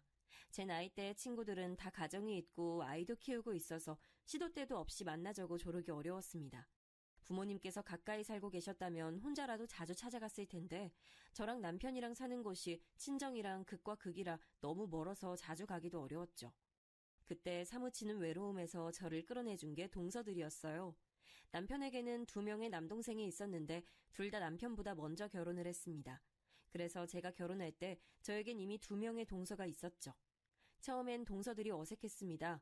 왜냐면 저랑 성격이 많이 달랐기 때문이에요. 저는 남에게 먼저 말 걸고 치대는 성격이 아닌데 둘째 동서는 굉장히 활발하고 웃음도 예쁘고 타인에게 먼저 스스럼 없이 다가가는 성격이었습니다. 셋째 동서는 둘째 동서에 비해서는 차분했지만 그래도 밝은 성격에 이야기하는 걸 좋아하는 성격이었고요. 시부모님께선 싹싹한 둘째 동서를 좋아했고 굉장히 믿고 계신 것 같았습니다. 결혼 후 시어머니께서는 집안일은 둘째에게 들으라고 말씀하시기도 했습니다. 둘째가 집안도 잘 챙기고 어른들에게도 참 잘한다고 하시면서요. 남편도 둘째 동서가 부모님께 참 잘한다고 하면서 칭찬을 해서 조금 기분이 이상했지만 그만큼 좋은 사람이구나 생각했습니다. 그래서 몸 관리를 하면서 외로움을 느낄 때마다 동서들과 많은 시간을 같이 보냈습니다. 그 시간을 통해 동서들과 더 가까워졌고 집안 이야기도 많이 들을 수 있었죠. 하지만 열심히 몸 관리하고 노력해도 임신은 잘 안 됐습니다. 그러던 어느 날 동호회에 나갔던 남편이 사고로 다리가 부러지는 일이 생겼어요. 그래서 몸 관리를 하던 저는 병원 가는 것도 멈추고 남편 대신 가게를 관리해야 했습니다. 남편의 가게는 성수기와 비수기의 차이가 커서 일이 많을 때는 아주 많은 편이었어요. 하필이면 남편이 사고가 난 시기는 성수기였고요. 그래서 제가 남편의 병수발을 들기가 어려웠어요. 어떻게 하나 고민하던 그때 둘째 동서가 자신이 먼저 도와주겠다고 나서는 겁니다. 저는 걱정이 됐죠. 병수발이라는 게 원래 힘들잖아요. 그래서 몇 번이고 둘째 동서에게 괜찮냐고 물어봤습니다. 동서, 괜찮겠어? 병수발이라는 거 힘든 일인데. 그리고 집에서 기다리고 계실 서방님에게도 미안한 일이잖아. 형님, 괜찮아요. 이럴 때 서로 돕고 사는 거죠. 남편한텐 제가 잘 말해둘게요. 자기 형 일인데 그이가 이해해주지 못할 리 없잖아요. 싹싹하게 대답하는 둘째 동서가 전 참 고맙더라고요. 둘째 동서는 제가 가게에 나가 있으면 하루 한 번 정도 와서 집안 청소도 해주고 반찬도 만들어 놓고 남편을 챙겨줬습니다. 가게가 바쁜 시기라 육체적으로 굉장히 고단한 시기였는데 그래도 동서가 집안일을 도와준 덕분에 잘 버틸 수 있었던 것 같아요. 그때는 앞으로 일어날 일도 모른 채 둘째 동서한테 정말 고마워하고 그랬습니다. 그 시기에 동서는 때때로 제가 퇴근할 때까지 집에서 기다리곤 했습니다. 그럼 전 퇴근하면서 야식 하나 포장해 와서 풀어놓고 남편과 동서랑 같이 맥주 한 잔씩 하면서 이야기를 하곤 했어요. 그러면 하루의 피로가 싹 풀리면서 행복이 밀려오는 걸 느낄 수 있었어요. 저는 평생 이런 행복이 쭉 이어질 줄 알았습니다. 그러던 어느 날 생각지도 못한 불행한 일이 생겼습니다. 셋째 서방님께서 갑작스럽게 돌아가신 겁니다. 병명은 급성 심근경색이었어요. 평소 살집은 조금 있었지만 뼈도 굵고 근육도 잘 잡혀 보였던 건강한 서방님이라 어떻게 하루아침에 이런 일이 생길 수 있는지 믿기지 않았습니다. 셋째 동서가 해준 말로는 서방님께서 몇 날 며칠 야근을 하다가 돌아온 날 너무 피곤하다고 말하고 자리에 누웠을 뿐인데 다음날 아무리 깨워도 일어나지 않아 서방님이 세상을 떠난 걸 알게 됐다고 하더라고요. 사인을 판단해준 의사의 말로는 과로해서 심장에 무리가 간 거라고 하던데 어찌나 무섭던지요. 셋째 동서는 얼마나 큰 충격을 받았던 건지 장례식을 치르는 내내 펑펑 오열하다가 혼절하기까지 했습니다. 셋째 동서의 아이들은 제 엄마가 그러는 모습을 보며 따라 울다가 잠들기도 했죠. 그렇게 우리 가족은 둘째 서방님을 상주로 세워 어찌어찌 무사히 장례식을 끝마쳤습니다. 그런데 장례식을 마치고 나니 보이지 않았던 현실적인 문제가 보이기 시작하더라고요. 셋째 동선에는 아이가 셋이었는데 첫째가 아직 초등학교에 다니고 있고 막내는 이제 막 걸음마를 뗀 나이였습니다. 앞으로 아이 셋을 키우기 위해선 여러 가지 도움이 많이 필요할 텐데 셋째 동서의 친정 부모님은 이미 해외에 사는 셋째 동서의 언니네가 모시고 가버린 지 오래라 도움받을 수 있는 것이 전혀 없는 상태였습니다. 게다가 연락도 끊긴 지 오래라더군요. 생각해보니 서방님의 장례식장에서도 셋째 동서네 친가 사람들이 오는 것을 본 적이 없었습니다. 셋째 동서의 말을 들어보니 의탁할 만한 다른 친척들도 없는 가정 환경에서 아이들 학교랑 장례를 어떻게 챙겨야 할지 그리고 이제 어떻게 살아야 하는지 고민이 많아 보였습니다. 듣고 있던 제가 다 막막해질 정도였죠. 그래서 장례식을 끝마친 이후에 저는 억지로 시간을 내서라도 둘째 동서랑 같이 자주 셋째 동서를 찾아갔습니다. 그때마다 셋째 동서가 힘없이 저와 둘째 동서를 맞이해주는 걸 볼 때마다 마음이 짠해지더라고요. 어느 날 기운을 내라고 말을 하니 셋째 동서가 장례식 이후부터 꾹 닫고 있던 입을 열고 속풀이를 하더군요. 네, 힘내야죠. 그래야 하는데 형님, 저 너무 힘들어서 주택대출 이자도 내야 하고 아이들한테 들어가는 돈도 만만치 않은데 너무 막막해요. 지금 저축해둔 거랑 적금해둔 거 전부 깨서 다 쓰고 있는데 언제까지 버틸 수 있을지도 모르겠고 게다가 경력이 단절돼서 취직도 잘 안 돼요. 저 이제 어떡하죠, 형님? 저는 동서의 말을 듣고 남일 같지 않아서 너무 가슴이 아팠습니다. 꼭 제 어린 시절을 보는 기분이 들었거든요. 물론 저는 동서와 같은 일을 겪지는 않았지만 셋째 동선의 아이들이 앞으로 겪을 일들이 힘들었던 제 어린 시절과 닮았다고 생각했습니다. 제가 어린 시절에 아버지께서는 사업을 하고 계셨는데요. 갑자기 아버지께서 하시던 사업이 망하는 바람에 집에 억 단위의 빚이 생겼습니다. 아버지는 빚을 갚기 위해 막노동도 마다하지 않고 일을 하셨고 어머니도 생계를 위해 남의 집 가정부살이 일도 하셨습니다. 그렇게 빚을 갚아나가는데도 집안 형편이 나아지지 않아 반지하로 이사가고 온 가족이 계속 빚과 가난에 허덕이면서 살았었죠. 지금 셋째 동서가 겪고 있는 일이 꼭 제 어릴 때 같았고 셋째 동서가 헤쳐나갈 길이 얼마나 힘들지 눈에 훤했습니다. 그래서 셋째 동서의 막막한 마음이 너무나 잘 와닿았습니다. 저는 셋째 동서의 생활고를 모르는 사람처럼 그냥 지나치듯 바라볼 수 없었어요. 아이들도 아직 한창 자랄 시기고 게다가 제가 외로울 때 옆에 있어줬던 셋째 동서를 외면한다면 사람이 할 짓이 아니라고 생각이 들었습니다. 그래서 저는 조금이나마 보탬이 됐으면 하는 마음으로 이전부터 남편 모르게 모아뒀던 제 비상금 1,000만 원을 셋째 동서에게 툭 하고 보내줬습니다. 돈을 보내고 나니 얼마 지나지 않아 셋째 동서로부터 전화가 오더라고요. 형님, 갑자기 형님 이름으로 돈이 들어와서 놀라서 전화드렸어요. 이게 웬 돈이에요? 이거 설마 저 주시는 거예요? 그동안 내가 형님이면서 챙겨준 게 별로 없는 것 같아서 부담 갖지 말고 받아줘, 동서. 그거 내 비상금이라 남편도 모르니까 혹시라도 내 남편 눈치 볼 필요 없어. 그러니까 그걸로 급한 불부터 끄고 아이들 잘 챙기고 동서 마음도 조금이나마 놓였으면 좋겠네. 앞으로 정신 단단히 붙잡고 살아가야 돼. 전화기 너머로 셋째 동서는 울먹이면서 제게 연신 고마워했습니다.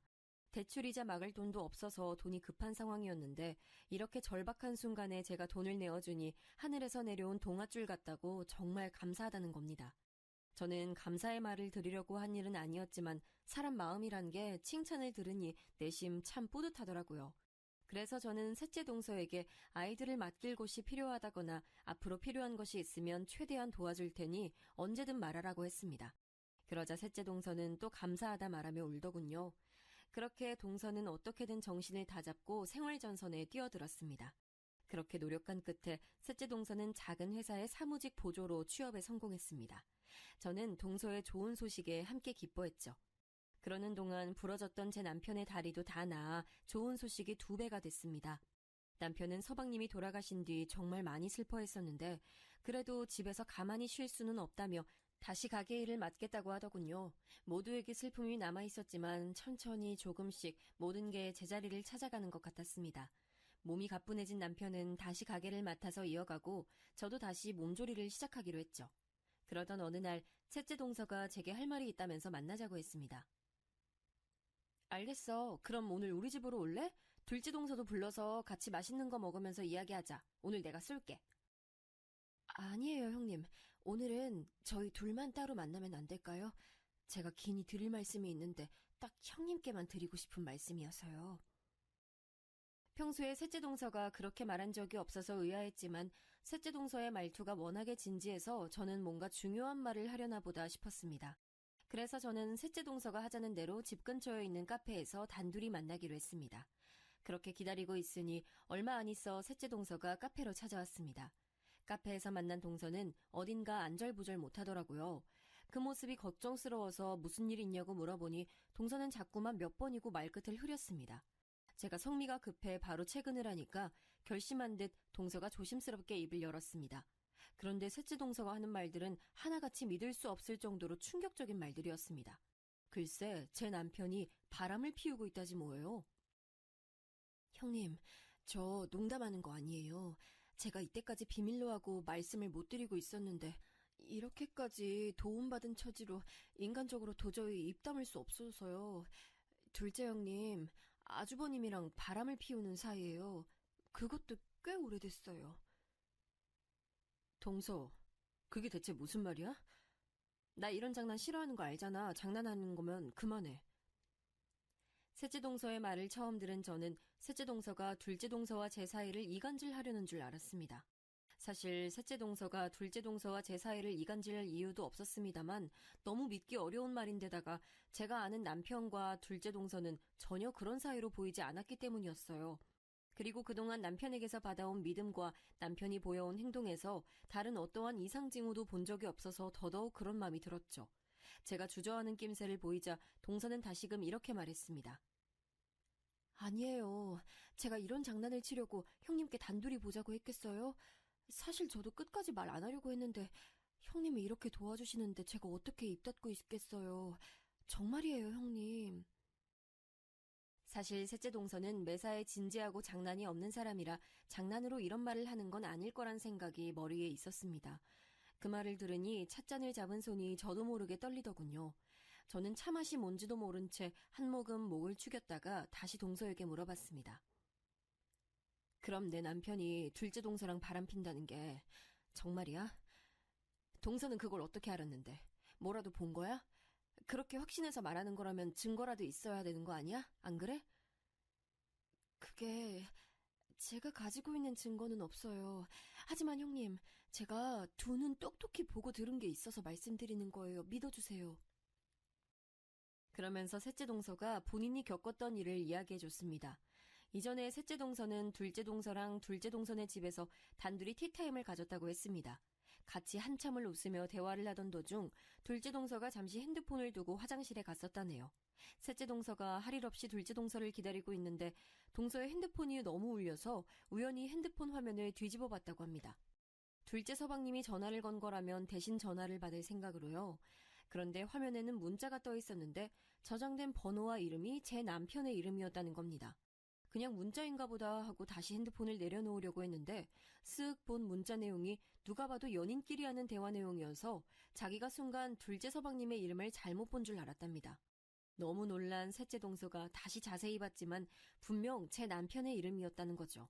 그런데 너무 집중해 본 나머지 둘째 동서가 돌아온 줄도 몰랐답니다. 화장실에서 돌아온 둘째 동서는 셋째 동서의 손에서 휙 핸드폰을 낚아채 가더니 핸드폰 화면에 떠오른 문자를 확인하고는 셋째 동서를 아무 말 없이 바라보더라는 겁니다. 셋째 동서는 평소에 알던 둘째 동서의 얼굴이 아니라 사람 하나 죽일 것 같은 눈빛에 당황한 나머지 그대로 빤히 바라보기만 했다더군요. 그런데 아무 말 없던 둘째 동서가 머쓱하게 웃더라는 겁니다. 누가 봐도 상황을 무마시키려는 웃음이었지만 셋째 동서는 거기서 물어보지 않을 수가 없었다고 합니다. 형님, 방금 그 문자 뭐예요? 그거 큰 서방님이랑 주고받은 대화 맞죠? 동서, 그냥 못 본 척 해줘. 별일 아니니까. 내가 이렇게 부탁할게. 동서만 입 닫고 있으면 우리 모두 아무 문제 없을 거야. 셋째 동서가 기가 막혀 어쩔 줄 몰라 하자 둘째 동서는 머뭇거리다가 몇 번이고 비밀로 해줄 수 없냐고 말하더라는 겁니다. 둘의 그런 사이를 묵인해야 하나 말아야 하나 고민하던 동서는 그냥 입을 다물기로 결정했다고 합니다. 왜냐하면 그때 그 일이 제가 남편과 결혼하기 전에 있었던 일이었기 때문이라고 하더군요. 그때 일 이후 셋째 동서 앞에서 둘째 동서가 본성을 드러내는 일이 잦아졌다고 합니다. 제 남편과 시시덕거리며 전화통화를 하기도 했다더군요. 동서는 제 남편이 결혼하고 나면 정신을 차릴 줄 알았다고 했습니다. 그런데 아직도 둘이 그런 짓거리 하는 것을 알게 돼서 제게 말을 할까 말까 많이 고민했다고 하더라고요. 저는 그 말을 듣고 정신이 아득해졌습니다. 하지만 한편으로는 셋째 동서가 잘못 알고 있는 게 아닐까 생각했습니다. 왜냐하면 저와 결혼하기 전이었으니 남편과 둘째 동서가 이제는 그런 해로운 관계를 끊어내고 정말 평범한 가족처럼 지내고 있을지도 모른다는 희망이 있었기 때문이었죠. 더욱이 제 눈으로 본 것도 아니니까 동서의 말을 믿을 수가 없었습니다. 그래서 저는 고민하다가 부탁했습니다. 일단은 알겠어, 동서. 내가 더 자세히 알아볼 테니까 이 일은 다른 사람에겐 말하지 말아줘. 알았지? 내가 다 알아보고 난 다음에 어떻게 할지 결정할게. 네, 알았어요, 형님. 저는 형님께서 제게 너무 잘해주셔서 숨기면 인간의 도리가 아니라고 생각해서 말씀드린 거예요. 이런 심란한 이야기 들려드려 죄송해요. 저는 동서의 사과를 듣는 둥 마는 둥 하며 자리를 파했습니다. 그리고 곧장 집으로 돌아갔어요. 셋째 동서와 카페에서 헤어진 뒤 어떻게 집으로 돌아왔는지도 잘 기억이 나지 않아요. 그렇게 골목길을 터덜터덜 걷고 있는데 공교롭게도 둘째 동서가 남편이랑 같이 집으로 돌아오고 있는 걸 딱 보고 말았습니다. 저는 방금 나눈 대화가 기억이 나 당황하면서 둘에게 물어봤어요. 여보, 이 시간에 어쩐 일이야? 아직 일하는 시간 아니야? 아, 오늘 손님 없어서 일찍 닫고 들어오던 중이었는데 재수 씨랑 요 앞에서 딱 만나서 같이 오던 중이었어. 이전이라면 고지고대로 믿었을 텐데 그날따라 그 말이 이상하게 들리더라고요. 한가한 철이 되긴 했지만 남편이 가게에 손님이 없다고 가게를 일찍 닫고 들어오는 일은 손에 꼽았습니다. 게다가 둘째 동서도 별 이유 없이 찾아오더라도 제게 꼭 연락을 먼저 하고 찾아왔었거든요. 그런데 저는 동서에게 받은 연락도 없었고 남편에게도 일찍 들어간다는 연락을 받은 적도 없었습니다. 저는 마음속에 떠오른 의심을 숨기려 애써 표정 관리를 하면서 남편과 동서와 같이 집으로 들어갔습니다. 여느 날처럼 3명이 모였으니 치킨에 맥주 한잔 하자는 남편의 제안에 원치 않았지만 술도 한 잔씩 했죠. 원래 저는 맥주 한 병 정도면 취하는데 그날은 마음이 곤두서 있어서 그런지 잘 취하지도 않았습니다. 그리고 그날따라 동서가 남편 보고 웃으면서 어깨를 가볍게 때리는 모습이나 자연스럽게 남편 옆에 자리 잡고 앉아있는 것, 그리고 닭고기 살을 발라내어주는 것까지 이전엔 잘 보이지 않았던 게 보이기 시작하는 거예요. 둘이서 한참을 그렇게 떠드는 걸 억지로 웃으면서 보고 있자니 속이 메스꺼리더군요. 그러다 맥주 3병쯤 나눠 마셨을 때 동서가 제게 말했습니다. 아, 형님, 오늘따라 술기운이 왜 이렇게 빨리 올라오죠? 저 오늘도 여기서 자고 가도 되죠? 안 될 게 뭐 있어. 조금 있다가 이불 펴줄 테니까 거기서 자고 가. 평소에도 동서는 남편이랑 저랑 같이 술 한잔하면 여기서 자고 아침 식사까지 하고 가는 일이 빈번했습니다. 사실 둘째 서방님은 3교대 근무라 밤에 집에 없을 때가 많았어요. 그래서 둘째 동서가 무섭다고 할 때가 많아 제가 먼저 남편에게 여기서 재워서 보내자고 한 적도 있었긴 했죠. 그날은 동서에게 그냥 집에 가서 자라고 하고 싶었지만 셋째 동서에게 들은 이야기를 확인해보고 싶었습니다. 식사 후 뒷정리를 하는 동안 남편은 동서에게 이불을 펴주겠다고 했고 저는 피곤하다는 남편에게 먼저 자도 된다고 했습니다. 그렇게 남편도 침대에서 잠들고 동서도 잠이 들었지만 저는 잠을 이루지 못했죠. 확인할 게 있었기 때문입니다. 저는 몰래 자고 있던 둘째 동서의 핸드폰을 확인했는데 비번이 안 걸려 있어서 쉽게 확인할 수 있었습니다. 의심스러운 것은 하나도 없었고요. 가족 단톡방에서 이야기한 것 말고 남편과 사적으로 대화를 한 흔적도 없었고 전화 기록도 없었습니다. 남편의 핸드폰을 확인해도 마찬가지였습니다. 하지만 그 부분이 이상했습니다. 둘의 핸드폰은 인위적으로 지운 것처럼 서로에 관한 대화 흔적이 아무것도 없었거든요. 둘째 동서는 저랑 남편과 일주일에 한두 번은 꼭 만나고 만나기 전에 전화통화로 연락도 하는 것으로 알고 있는데 그 흔적도 없었으니까요. 저는 온몸에 피가 식는 것이 느껴졌습니다. 직감적으로 둘 사이에 뭔가 있다는 게 느껴졌죠. 저는 제대로 된 증거를 잡기로 마음먹었습니다. 제가 온종일 둘째 동서와 같이 있는 게 아니라서 동서를 파고드는 일은 어려웠기 때문에 매일 집에 돌아오는 남편에게 집중했죠. 남편에게 특별한 흔적이 있나 없나 확인도 하고 몰래 핸드폰을 확인하고 그랬습니다. 그러는 동안에도 저는 셋째 동서가 잘못 알고 있는 거면 좋겠다고 생각했죠. 사랑하는 사람을 계속 의심하는 것은 무척 괴로웠어요. 게다가 남편은 연인 시절에도 일체의 의심스러운 행동을 한 적이 없었고 결혼 후에도 마찬가지였거든요. 그렇게 믿음직스러운 남편이 정말로 바람 피웠을 리 없다고 확인하고 싶었던 것 같습니다. 그래서 남편에게서 의심스러운 정황을 전혀 찾을 수 없을 때 저는 오히려 안도했습니다. 그래, 남편이 어떻게 자기 남동생 아내랑 바람을 피우겠어. 짐승이 아니고서야. 그러나 제 이런 믿음을 송두리째 무너뜨리는 일이 결국 발생했습니다. 어느 날 남편이 친구들과 술자리를 가지고 밤늦게 돌아왔어요. 술독에 빠졌다가 나온 듯이 엄청나게 취해서는 씻지도 않고 침대에 누워 자길래 옷이라도 갈아입히려고 벗기고 있었습니다. 그런데 바지가 양쪽으로 묵직해서 이게 뭔가 하고 꺼내봤더니 똑같이 생긴 핸드폰 2개가 나오는 거예요. 순간 이게 뭔가 싶어서 핸드폰을 양손에 들고 번갈아 보고 있었는데 갑자기 핸드폰 하나에 전화가 왔습니다. 핸드폰 화면에는 내 사랑이라고 떠 있었죠. 그때 저는 핸드폰 벨소리에 남편이 깰까봐 두 손에 핸드폰을 꽉 쥐고 거실 화장실로 뛰어나갔습니다. 핸드폰으로 오던 전화는 금방 끊어졌고 잠시 뒤 화면에 메시지가 떴습니다. 자기야, 잘 들어갔지? 오늘 너무 즐거웠어. 푹 자고 일어나면 연락해? 메시지를 본 순간 저는 이게 남편이 숨겨뒀던 핸드폰인 것을 본능적으로 알아차렸습니다. 남편에게는 제가 모르는 핸드폰이 한 개 더 있었던 거죠. 그동안 다른 흔적을 찾을 수 없었던 게 이유가 있었던 겁니다. 저는 떨리는 손으로 핸드폰을 살펴봤죠. 핸드폰에는 4자리 비밀번호가 걸려 있었어요. 거기서 저는 혹시 하는 마음으로 떠오른 번호를 눌러봤습니다. 놀랍게도 핸드폰의 잠금이 풀렸고 저는 그만 화장실 바닥에 주저앉아 울음을 터뜨렸습니다. 제가 누른 숫자가 뭐였는지 아세요?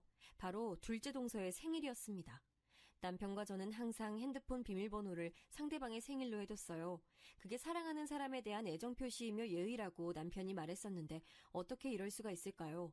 저는 화장실에서 한참을 숨죽이고 울다가 정신을 차렸습니다. 이때가 아니면 남편의 바람 증거를 더는 잡을 수 없을 것이라고 느꼈어요. 핸드폰을 확인해보니 둘이 나눈 대화 기록이 가득했습니다. 거기엔 둘째 동서의 이름을 부르며 사랑한다고 하는 남편의 말이 있었습니다. 저는 핸드폰을 부수고 싶은 마음을 꾹 참아가며 그걸 전부 제 핸드폰으로 사진을 찍어뒀습니다. 사진첩에는 둘이 놀러간 흔적이 가득했고 서로 뽀뽀하면서 찍은 사진까지 있었습니다. 제 핸드폰으로 사진들을 옮기며 살펴보는데 문득 사진 속에 익숙한 장소가 보였습니다. 그건 바로 우리 집 안방 침대였죠. 그걸 알아차린 순간 저는 숨을 쉴 수가 없었습니다. 사진이 찍힌 날짜를 확인해보니 딱 남편이 다리를 다쳐서 집에서 쉴 때더라고요. 둘째 동서가 자기가 남편을 챙겨주겠다고 했던 그때 말입니다. 저는 해일처럼 밀려오는 배신감에 미칠 지경이었죠. 저는 떨리는 손으로 마지막까지 둘이 찍은 사진들을 제 핸드폰으로 전송해두고 화장실에서 나와 안방으로 갔습니다. 그리고 잠들어 있는 남편 뺨을 사정없이 때렸죠. 뺨을 연속으로 4대 정도 때리자 남편이 놀라서 잠에서 깨서 소리를 질렀습니다. 아이, 대체 뭐 하는 거야? 왜 자는 사람 뺨을 때려? 저는 남편의 말에 아무 대답도 하지 않고 남편에게 핸드폰 2개를 던졌습니다. 남편은 아직 잠에 취해 어리둥절해서 저와 핸드폰을 번갈아 봤습니다. 그리고 상황 파악한 듯 얼굴이 새하얗게 질리더군요. 그동안 둘째 동서랑 재밌었니? 아무것도 모르는 나 바보 만들면서 둘이 재밌었어? 저는 남편이 무슨 말이라도 해주길 바랬습니다. 하다못해 미안하다는 말 한마디라도 말이에요. 하지만 남편은 아무 말도 하지 않더군요. 저는 그런 남편의 얼굴을 빤히 바라보다가 방에서 나와 지갑과 핸드폰만 챙겨서 집에서 나왔습니다. 제가 나갈 때까지 남편은 나와보지도 않았습니다. 저는 그 길로 택시를 타고 친정으로 향했습니다. 친정으로 가는 동안 남편에게 계속 전화가 왔지만 받지 않았죠. 택시를 타고 가는데 내내 눈물이 흐르더군요. 제가 너무 우니 택시기사님께서 무슨 일 있냐고 울지 말라고 달래주실 정도였습니다. 그렇게 한참을 달려 친정에 도착해 집에 들어가니 부모님께서 깜짝 놀라서 달려나오셨어요. 제가 연락도 없이 온 적이 거의 없었으니까요. 부모님 얼굴을 뵌 순간 저는 품에 안겨 오열했습니다. 무슨 일이냐고 묻는 부모님 말씀에 우느라 대답조차 할 수 없었어요. 그렇게 저는 울다가 지쳐 잠들었고 다음날 일어나 보니 늦은 오후였습니다. 일어나서 핸드폰을 확인해 보니 남편에게 메시지가 와 있었습니다. 미안해, 딱 3글자였죠. 남편의 메시지를 보고 저는 정신 나간 여자처럼 한참 웃었어요. 어이가 없다는 심정이 딱 이거구나 느꼈습니다. 저는 남아있던 일말의 정까지 전부 사라지는 것을 느끼고 남편에게 이혼하자는 답장을 보냈죠. 그리고 부모님께 자초지종을 전부 말씀드렸습니다. 부모님은 제 얘기를 다 듣고 엄청나게 화를 내셨습니다. 아빠가 당장 남편을 찾아가서 다 뒤집어버리겠다는 걸 간신히 말리고 제가 할 테니 믿고 기다려달라고 했습니다. 그 후 저는 시어머니께 전화를 드려 뵙고 말씀드릴 게 있다고 했습니다. 그런데 시어머니께서는 이미 다 알고 계신다는 듯이 말씀하시더라고요. 그래, 동석이한테 얘기 다 들었다. 네가 뭔가 오해를 한 것 같은데 그러면 말로 풀어야지. 그렇다고 남편 뺨 때리고 집 나가는 아내가 어딨니? 네 이야기 들어줄 테니 우선은 만나서 이야기하자꾸나. 저는 전화로 들려오는 시어머니 말씀에 너무 기가 찼습니다. 아니, 오해라니요. 남편이 어떻게 말했을지 뻔히 보이는 듯 했습니다. 그때 시어머니께서 본인 하실 말씀만 하고 전화를 끊으시는 바람에 말대꾸 한번 못했네요. 덕분에 저는 더 이를 갈고 단단히 준비를 마치고 시댁으로 향했습니다. 시댁에 가니 남편과 둘째 동서 다 같이 있었어요. 제가 집안에 들어서니 남편은 무표정하게 절 바라보고 둘째 동서는 어색하게 고개를 돌리더군요. 제가 시부모님 앞에 앉아 인사도 하기 전에 시어머니께서 먼저 말을 꺼내셨습니다. 너 동석이가 사업 때문에 핸드폰 2개 만들어 놓은 걸 가지고 바람 피운다고 오해한 거라면서? 아내가 남편에 대한 믿음이 있어야지. 그렇게 작은 거 하나 가지고 화내고 남편 때리고 집 나가는 거 아니야. 지금이라도 동석이한테 사과하고 둘이 오해 풀고 다시 잘 지내라. 어머니, 이 사람이 제가 오해한 거라고 그래요? 그럼 결혼한 남자가 다른 여자랑 밤새도록 이야기하고 전화하고 껴안고 남의 집 안방에서 사진까지 찍었는데 그게 바람이 아니라 그냥 오해예요? 시어머니 말씀을 듣자마자 열불이 터지더군요. 저는 바로 준비해간 증거자료와 사진들을 전부 앞에 펼쳐놓았습니다. 이거 보세요. 이게 남편 다른 핸드폰에 있던 대화 기록이에요. 여기 이 이름, 이거 둘째 동서 이름 맞죠? 이거뿐만이 아니에요. 둘이 이러고 찍은 사진도 있어요. 어머님이 보시기에 이게 일반적인 가족 사이 같아 보이세요? 저는 둘이 껴안고 이불을 덮은 채 찍은 사진과 종이로 뽑아간 대화 기록을 내밀었습니다. 제가 내미는 사진을 보고 시부모님도 많이 놀라신 것 같더군요. 이게 정말이냐는 듯 시어머니께서 둘째 동서를 돌아보니 갑자기 둘째 동서가 울음을 터뜨리는 거 아니겠어요? 그리고는 둘째 동서가 갑자기 절 쳐다보더니 한마디 하는 겁니다. 형님, 정말 너무하세요. 이거 다 오해예요. 제가 미쳤다고 아주버님이랑 바람을 피우겠어요? 제가 저희 남편 얼마나 사랑하는데요. 이거 다 형님이 일부러 만드신 거죠? 이렇게 조작하실 정도로 제가 그렇게 싫으셨어요? 뭐? 조작이라고? 그럼 내가 가지고 있는 음성 파일 틀어보면 알겠네. 저는 둘째 동서의 말에 핸드폰을 꺼냈습니다. 다들 아시겠지만 요즘은 핸드폰 통화 내용이 자동으로 녹음되잖아요.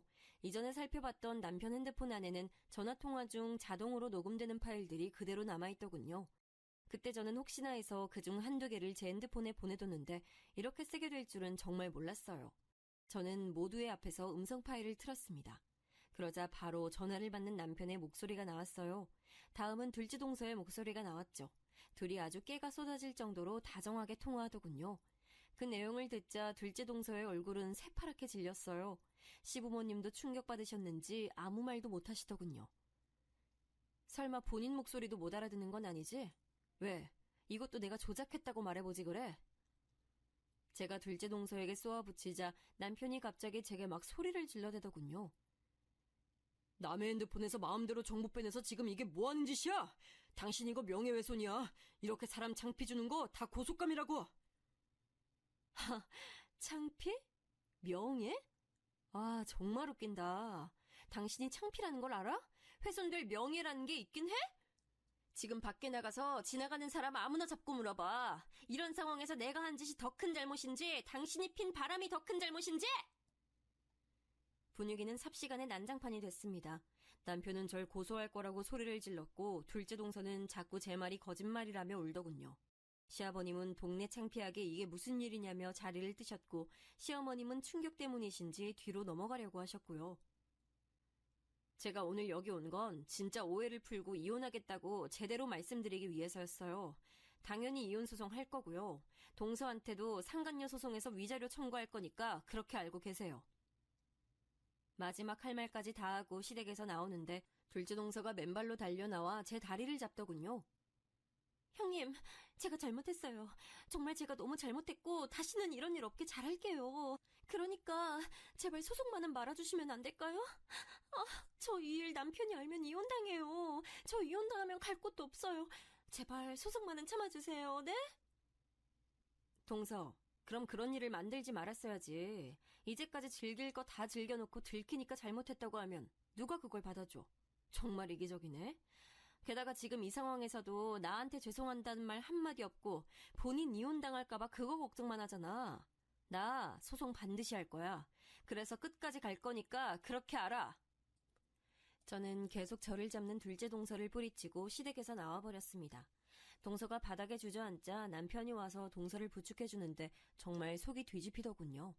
그 다음날 저는 모든 증거 자료를 취합해서 둘째 서방님의 직장으로 보냈습니다. 서방님은 아무 잘못도 없겠지만 둘째 동서를 생각하니 열불이 나서 얼굴을 마주하고 싶지 않더라고요.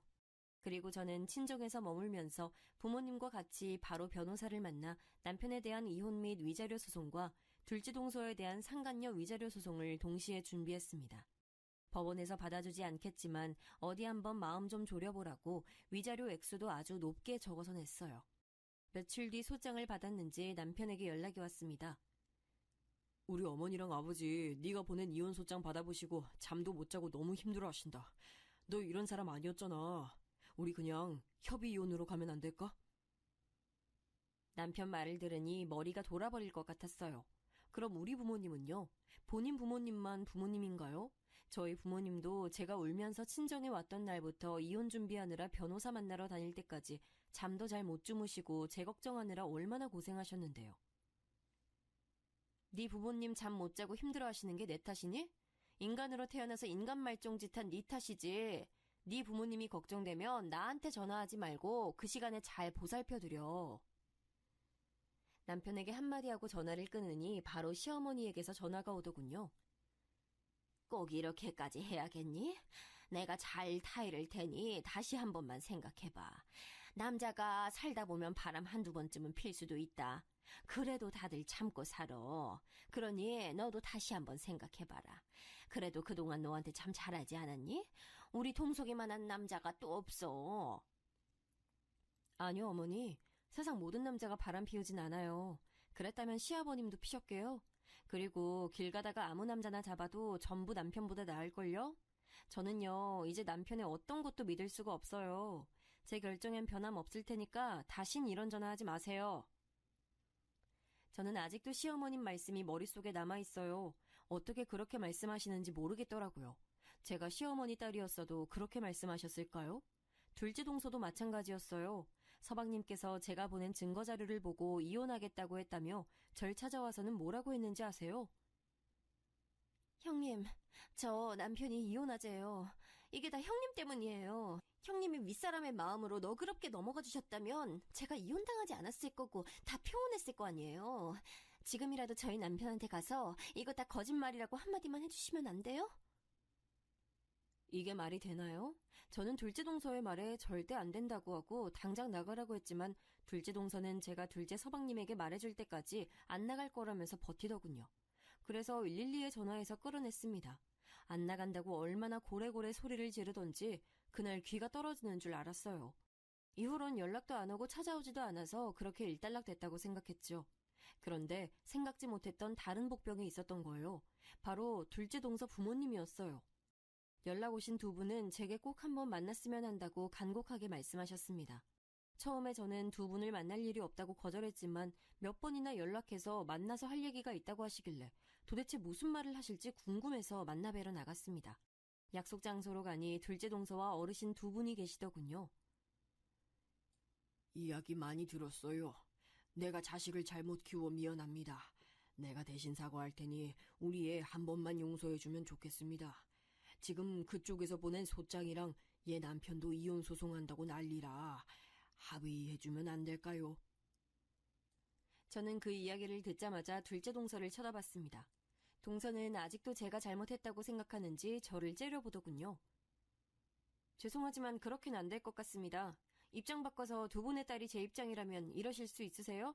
저도 동서 때문에 가정을 잃고 지금 정신적인 피해까지 입었어요. 그런데 제가 어떻게 용서를 할 수 있겠어요? 그러지 말고 이 돈 받고 생각 바꿔주면 안 되겠어요? 아니, 세상에 안 되는 게 어디 있어요. 한 번만 다시 생각해줘요. 어르신은 갑자기 가방 안에서 두툼한 종이봉투를 꺼내서 제 손에 쥐어주셨습니다. 저는 제 손에 봉투가 닿자마자 너무 역겨워서 그대로 봉투를 바닥에 던져버렸죠. 지금 제가 받은 피해를 돈으로 어떻게든 하실 수 있을 거라고 생각하신 모양인데 잘못 생각하셨어요. 저 절대 합의해줄 생각 없습니다. 오히려 동네방네 소문나서 평생 얼굴도 못 들고 다녔으면 좋겠거든요. 아니, 이게 무슨 경우 없는 짓이에요. 사람이 정의를 보였으면 받는 신용이라도 해야지. 그리고 솔직히 바람난 게 내 딸 잘못만도 아니지. 막말로 남편한테 얼마나 못했으면 바람이 났겠어요. 이런 성질머리 보니 딱 보이네 보여. 그래서 그쪽 따님은 얼마나 못났으면 제대로 된 남자를 못 만나고 남의 남자랑 몰래 바람이나 피우고 살았대요? 그런 걸 뭐라고 하는 줄 아세요? 첩살이라고 해요. 되게 잘난 따님은 겨우 내 남편 첩이었던 거라고요. 첩? 야, 너 말 다 했어? 그동안 꿀먹은 벙어리처럼 앉아있던 둘째 동서가 제 말에 약이 올랐는지 소리를 빽 지르더군요. 저는 그러거나 말거나 할 말 다 했으니 간다고 말하고는 휙 나와버렸네요. 그렇게 나와 친정으로 돌아가는데 내내 두 어르신이 생각났어요. 딸을 위하는 마음으로 절 만나러 나오셨을 텐데 아마 원하시는 대로 되진 않으셨겠죠. 그런데 그게 정말로 딸을 위한 거였을까요? 아무리 자식을 사랑해도 잘못된 길로 가면 바로 잡아주는 게 맞다고 보는데 말이죠. 그런 일들이 있고 난 후에도 남편과 시댁 그리고 둘째 동서는 계속 제게 연락을 해왔습니다. 법원에서 만날 날이 다가오니 불안해서였을까요? 하지만 저는 전혀 받지 않았고 변호사를 통해서 무조건 법대로 할 거라고 제 의사를 전달했습니다. 그리고 모든 것이 법대로 처리가 완료된 날 오랜만에 답답한 마음이 뻥 뚫리는 기분을 느낄 수 있었어요. 이제 모든 게 끝났다는 생각에 마음이 편안하면서도 한편으론 쓸쓸했습니다. 왜 하필 제게 이런 일이 일어났을까 자책도 하고 울기도 많이 울었죠. 하지만 한편으로는 더 늦기 전에 알아서 다행이라는 생각이 들었어요. 셋째 동서가 말해주지 않았다면 저는 아직도 모른 채로 남편과 같이 살고 있었겠죠. 하지만 이 일 때문에 저는 사람을 못 믿게 됐어요. 그렇게 믿음직스러운 남편도 결국 바람을 피우고 있었고 정말 좋은 사람이라 생각했던 둘째 동서는 남편과 같이 저를 속이고 있었고요. 셋째 동서는 둘의 비밀을 말해줘서 고맙긴 했지만 사실 제게 계속 숨기고 있었던 거잖아요. 그렇게 생각하면 머리가 아프고 믿음이라는 게 허무하게 느껴집니다. 그래도 상황이 마무리된 이후에는 별다른 일 없이 잘 지내고 있답니다. 이혼 소송 때 몇 번이나 주저앉고 싶을 정도로 힘들었지만 꾹 참고 버티니 봄날이 오더군요. 제 얘기 들어주신 모든 분의 가정에도 평화가 오길 기원하며 항상 행복하시길 바랍니다.